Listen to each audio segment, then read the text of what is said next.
State and proof वाली formula, reduction formula में एक वाली फार्मूला है जिसको हम प्रूफ करते हैं। तो स्टेट एंड प्रूफ वाली फार्मूला कल बताया, लास्ट लेक्चर में बताया था। साइन की पावर n का रिडक्शन फार्मूला, कास की पावर n का रिडक्शन फार्मूला, टेन की पावर n का, सेक की पावर n का, कोसेक की पावर n का रिडक्शन फार्मूला बताया जा चुका है। अब देखते हैं state and proof, state and proof वाली फार्मूला, वालीज फार्मूला, ये क्या है? यदि n धनात्मक पूर्णांक हो तो 0 की पावर 0 से पाई बाई 2 0 से पाई बाई 2 साइन की power n x ds is equal to 0 से पाई बाई 2 कास की पावर n x ds का जो मान होगा, ds का मान क्या होगा? n माइनस 1 का बराबर क्या होगा? n minus 1 upon n minus 3 upon n minus 2, n minus 5 upon n minus 4, ठीक है। और लास्ट में क्या होगा? डैश डैश डैश, इसका मान होगा 2 बाई 3 यदि n विषम है, ठीक है। इसी का मान अभी इसी का मान क्या होगा? 0 से पाई बाई 2 साइन की पावर n x ds और 0 से पाई बाई 2 कास की power n x ds is equal to क्या होगा? n minus 1 upon n minus 3 upon n minus 2, n minus 5 upon n minus 4 dash dash, ठीक है। और ये होता है 1 अपान 2 यदि n सम है, ठीक है। तो यहाँ पे देखते क्या है, इसको प्रूफ करते हैं। तो प्रूफ, तो इसको लेकर चलते हैं 0 से पाई बाई 2 साइन की पावर n x ds, इसमें निश्चित समाकलन का चौथा गुणधर्म लगा दिए। तो 0 से पाई बाई 2 और ये होगा साइन की पावर n, s के स्थान पे लिख दिए पाई बाई 2 माइनस एक्स, और ये ds। क्या प्रॉपर्टी पढ़े थे? 0 से a f x ds is equal to 0 से a f a minus x ds। निश्चित समाकलन का चौथा गुणधर्म ये पढ़े थे ब्राह्मी क्लास में। अब sign 90 minus theta 10th class में पढ़े थे, कास थीटा होता है। तो इसी को क्या लिख सकते हैं? 0 से पाई बाई 2 कास की पावर n x ds। तो इसका मतलब ये हुआ कि 0 से पाई बाई 2 साइन की पावर n x ds का मान जो होगा वही 0 से पाई बाई 2 कास की पावर n x ds का मान होगा। दोनों का मान समान होगा, ठीक है। अब यहाँ पे देखो, इसी को लिख सकते हैं हम कास की पावर n माइनस एक्स। इसका रिडक्शन फार्मूला जब लिखोगे तो क्या होगा?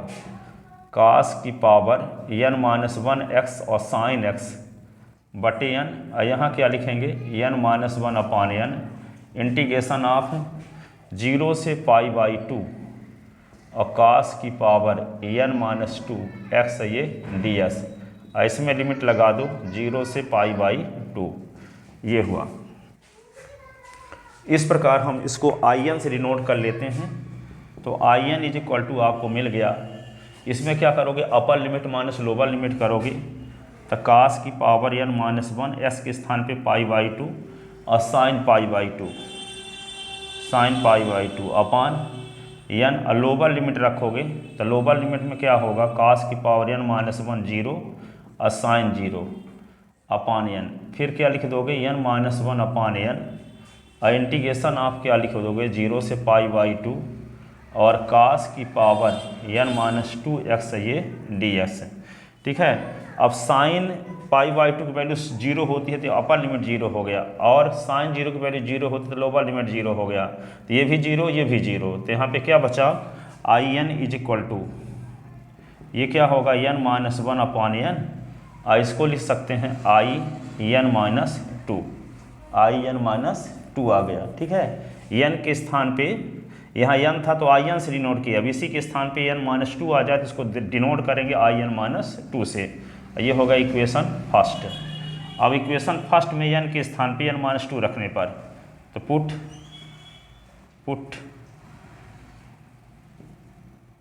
n is equal to n-2 in equation first.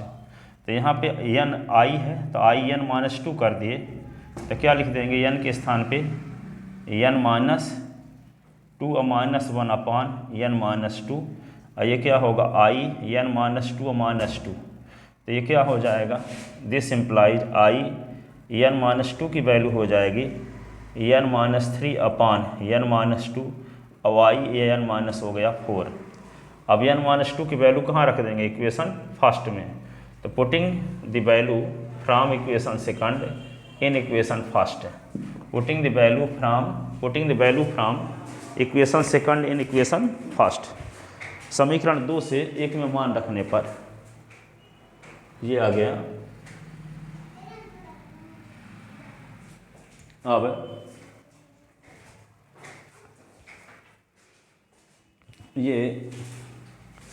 ये स्टेप दिख नहीं रहा है, ऊपर लिखते हैं यहाँ पे। तो समीकरण 1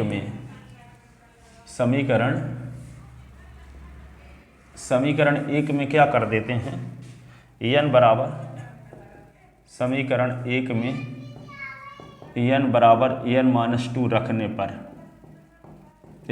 तो क्या होगा i n-2, तो ये n-2 -1 upon n-2 i n-2 तो i n-2 तो n-3 अपान n-2, ये क्या हो जाएगा, ये होगा i n-4। ये इक्वेशन हो गया क्या, सेकंड। समीकरण 2 से 1 में मान रखने पर, समीकरण 2 से 1 में मान रखने पर, 2 से समीकरण 2 से 1 में मान रखने पर तो क्या होगा, i n बराबर ये होगा n-1 अपान n, अब n-3 upon n-2, i n-4 आ गया। ठीक है, अब n के स्थान पे n-2 रखे थे, अब n के स्थान पे क्या रखेंगे, n-4 रखेंगे समीकरण 1 में। ये समीकरण नंबर हो गया 3। पुनः समीकरण 1 में n बराबर n-4 रखने पर n-4 रखेंगे तो i n-4 हो गया। तो यहाँ पे क्या लिखोगे, n के स्थान पे n-4 -1 अपान n-4, और i क्या होगा n-4 -2 इसी को क्या लिख सकते हैं, i n-4 की वैल्यू n-5 अपान n-4, ये होगा i n-6। ठीक है, तो समीकरण 4 से n-4 का मान 3 में रखने पर तो समीकरण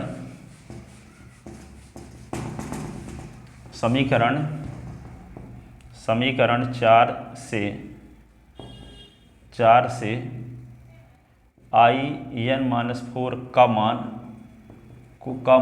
3 में रखने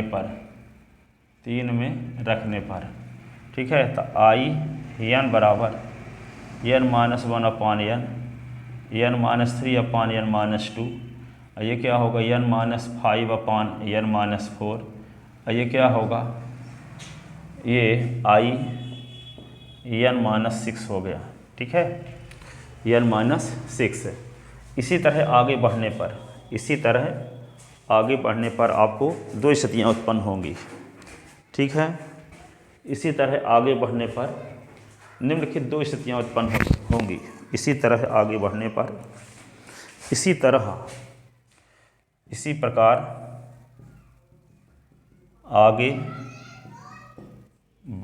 पर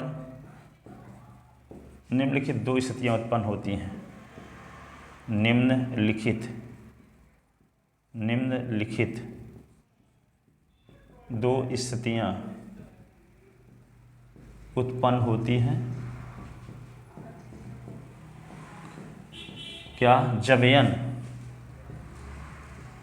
n क्या हो, विषम हो, जब n विषम हो। तो जब n विषम हो तो क्या होगा, जब n विषम होगा तो क्या स्थिति आएगी, I n is equal to n minus 1 upon n minus 3 upon n minus 2 n minus 5 upon n minus 4 dash dash. मान लो विषम 3 है तो लास्ट में क्या होगा, 3 से 1 घटेगा ना, 3 माइनस 1/3, तो 3 माइनस 1/3। और यहाँ घटता है क्या, कास की पावर 3 माइनस 2, कास की पावर क्या लिखेंगे 3 माइनस 2, और यहाँ पे x ये ds। ठीक है, तो इस को लिख सकते हैं I n is equal to n minus 1 upon n minus 3 upon n minus 2 n minus 5 upon n minus 4 dash dash. Last वाला पर 2/3, और इसको लिख देंगे इंटीग्रेशन ऑफ 0 से पाई बाई 2, और ये क्या होगा कास x dx, ये आएगा। अब कास इसका इंटीग्रेशन आप जानते हो क्या होता है, तो I n is equal to n minus 1 upon n minus 3 upon n minus 2 n minus 5 upon n minus 4 dash dash 2/3। और कास इसका इंटीग्रेशन जानते हो क्या होता है साइन x, और लिमिट क्या लगा दोगे 0 से पाई बाई 2। ठीक है, अब यहाँ पे अब कहोगे जब n विषम हो तो 3 क्यों लेते हैं, 1 क्यों नहीं लेते, तो 1 जब लेंगे तो 1 से 2 घटाएंगे तो माइनस में मान आ जाएगा, इसलिए 3 लेते हैं। ठीक है, सबसे लास्ट वाला मान 3 होगा, तो यहाँ लास्ट वाला इंटीग्रेशन में क्या होगा 3 माइनस 2/x, तो यहाँ 1 आएगा। लेकिन यदि हम 1 लेते तो 1 माइनस 2 लास्ट वाले में आता है, कास की पावर n के समान यानी सूत्र में क्या आता है यहाँ n माइनस 2 ना आता है इंटीग्रेशन में, तो यहाँ n माइनस 2 करते थे 1 माइनस 2 करते माइनस में माना जाता। ठीक है, इसलिए उसका समाकलन संभव नहीं है, इसलिए क्या किया गया लास्ट वाली विषम संख्या हम लास्ट वाली 3 मानेंगे। ठीक है, तो यहाँ पे क्या होगा कास s का integration sine s, upper limit minus lower limit, तो I n is equal to क्या होगा n minus 1 upon n minus 3 upon n minus 2 n minus 5 upon n minus 4 dash dash 2/3। और यहाँ पे क्या होगा साइन पाई बाई 2 उच्च सीमा और निम्न सीमा साइन 0, ऐसे। तो क्या लिख दोगे I n is equal to n minus 1 upon n minus 3 upon n minus 2 n minus 5 upon n minus 4 dash dash 2/3। और साइन पाई बाई 2 का मान क्या होता है 1 माइनस 0, साइन 0 का मान 0। ठीक है, तो ये क्या होगा आई n is equal to n minus 1 upon n minus 3 upon n minus 2 n minus 5 upon n minus 4 dash dash 2/3 का गुणा 1 के साथ 2/3। ठीक है, और जब n क्या हो सम हो, जब n सम हो तो यहाँ पे क्या होगा केस सेकंड जब n सम हो, तो जब n सम हो तो क्या होगा आई n is equal to n minus 1 upon n minus 3 upon n minus 2 n minus 5 upon n minus 4 dash dash. सम संख्या मान लो 2 है लास्ट वाली, तो 2 है तो 2 से 1 निकालोगे तो 1/2, तो लास्ट वाला क्या होगा 2 माइनस 1/2। और यहाँ पे 0 से पाई बाई 2, और कास की पावर क्या लिखेंगे 2 माइनस 2x है, और ये dx 2 माइनस 2, यहाँ पे लास्ट 3 माइनस 2 2 माइनस 2। ठीक है, लास्ट विषम संख्या लास्ट सम संख्या 2 होगी, तो 2 माइनस 1/2 और कास की पावर 2 माइनस 2x ds। ठीक है, तो I n is equal to क्या होगा n minus 1 upon n minus 3 upon n minus 2 n minus 5 upon n minus 4 dash dash 1/2। इसको क्या लिख सकते हैं हम, इसको कास की पावर 0x 0 से पाई बाई 2 0 से पाई बाई 2, ये होगा कास की पावर 0x ds। इसी को लिख सकते हैं जैसे कास की पावर 0x है तो इसको लिख सकते हैं कास s की पावर 0, और किसी भी पद की पावर 0 तो इसका मान 1 होता है। तो कास 0x कास की पावर 0x तो क्या लिख सकते हैं 1। तो I n is equal to क्या हो जाएगा यहाँ पे I n is equal to क्या लिख सकते हैं यहाँ पे ये, तो I n is equal to लिखेंगे I n I n is equal to होगा n minus 1 upon n minus 3 upon n minus 2 n minus 5 upon n minus 4 dash dash 1/2। आइए क्या होगा 0 से π/2 कास की पावर 0 तो 1 होगा 1 ds। और 1 का इंटीग्रेशन आप जानते हो 1 का इंटीग्रेशन क्या होता है 1 का इंटीग्रेशन x होगा इसके सापेक्ष 1 का इंटीग्रेशन इसके सापेक्ष 1 होगा। तो I n is equal to क्या हो जाएगा n minus 1 upon n minus 3 upon n minus 2 n minus 5 upon n minus 4 dash dash क्या होगा लास्ट में 1 अपान 2 1 का इंटीग्रेशन x और लिमिट क्या लिखेंगे 0 से π/2।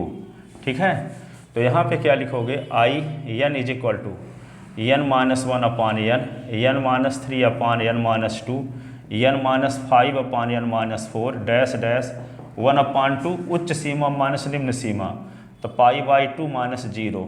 ठीक है, अब इसी को क्या लिखेंगे I n is equal to n minus 1 upon n minus 3 upon n minus 2 n minus 5 upon n minus 4 dash dash. ठीक है, तो इसको क्या लिखेंगे 1 अपान 2 अब π/2।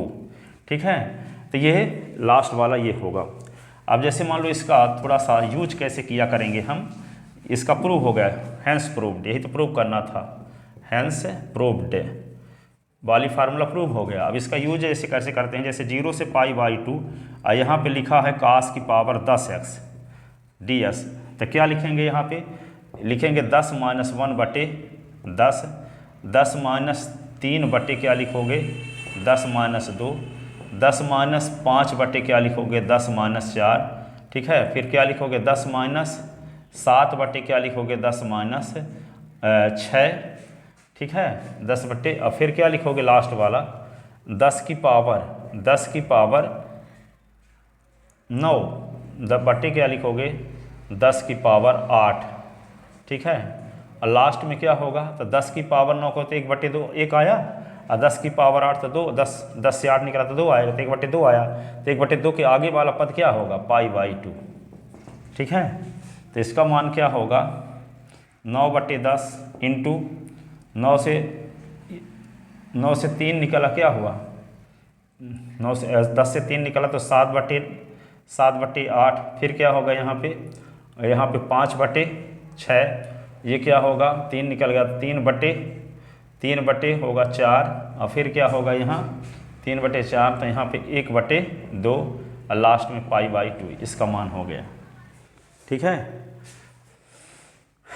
अब इसी प्रकार जैसे मान लो यहाँ पे क्या होता इंटीग्रेशन ऑफ 0 से π/2 चाहे साइन की पावर 10 होता तब भी ऐसे करते, साइन की पावर 10x होता तब भी यही लिखते 9/10 7/8 5/6 3/4 1/2 और ये π/2। ठीक है, यदि मान लो यहाँ पे इंटीग्रेशन ऑफ 0 से π/2 अब यहाँ पे कास की पावर विषम संख्या में मान दिया है, मान लो 9x ds तब भी क्या लिखेंगे 9 माइनस 1/9 फिर 9 माइनस 3 क्या 9 माइनस 3/9 माइनस 2 9 माइनस 5/9 माइनस 4। ठीक है, अब 9 माइनस क्या लिखेंगे या फिर 7/9 माइनस ये 6 फिर 9 माइनस क्या ले 9 माइनस 9 तो करेंगे नहीं तो 9 से यहाँ पे 7 निकाला तो 2 आएगा तो 2/3 आ गया तो 2/3 के बाद क्या है 2/3 के बाद वहाँ उस बार क्या आया था मान 1 आया था ना तो 2/3 के बाद यहाँ पे 1। ठीक है, लास्ट वाला मान वही रहता है वाली फार्मूला में। जब विषम होने पर देख लो फार्मूला में 2/3 के आगे कोई पद नहीं है जब n क्या है विषम हो तो n जब विषम हो तो लास्ट वाला पद 2/3 है तो 9 से 7 घटाओ तो 2 आएगा और 9 से 6 घटाओ तो 3 तो 2/3 आ जाएगा, उसके आगे तो कोई पद ही नहीं होते। ठीक है, तो इसका मान क्या हो जाएगा 8/9 और ये क्या होगा 9 से 3 निकला तो 6/7 और इसमें 9 से 5 निकला तो 4/9 से 4 तो 5 और 9 से 7 तो 2/3 तो यही इसका मान होगा। ठीक है, तो इस प्रकार से बाली फार्मूला हम यूज कर सकते हैं। ठीक है, अब जैसे एक क्वेश्चन है